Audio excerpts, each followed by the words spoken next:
విసుగక ప్రార్థన చేయాలి. సహజంగా మనం ఏమంటే పొద్దున్న నుంచి పని చేసి అలసిపోయేవాడిని అంటాం. ఎందుకు ప్రార్థన చేయాలి? పొద్దున్న నుండి పని చేసి అలసిపోయాం. సరే, పొద్దున్న నుండి పని చేసి అలసిపోయావు, ఇంకో గంట పని ఉంటే చేయడం మానేసుకుంటావా? ఇంకో గంట పని చేయాల్సి ఉంటే మానేస్తామా? మానం కదా. మరి ఇంకో 2 గంటలు పని చేయాల్సిన అవసరం వస్తే మానేస్తామా? మానం కదా.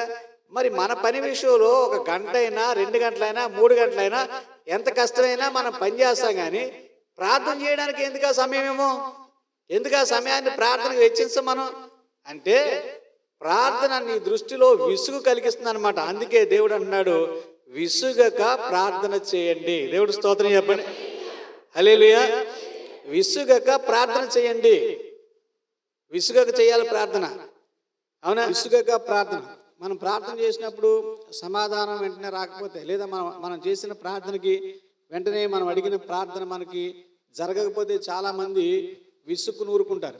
కానీ విసుగక ప్రార్థించాలి. విసుగక ప్రార్థన చేస్తూనే ఉండాలి. అలా గోజాడగా ఆమె గోజాడిందంటండి.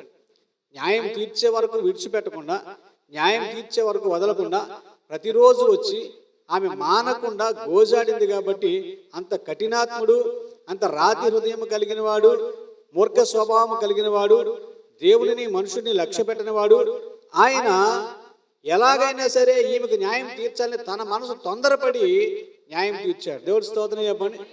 మరి అలాంటిది దేవుడు నీ ప్రార్థన ఆలకించి నీకు సహాయం చేయడా? ఎందుకు చేస్తాడు. అందుకే మనం కూడా ప్రార్థన చేయటంలో విసుగక ప్రార్థన చేయాలి అని దేవుడు చెప్తున్నాడు.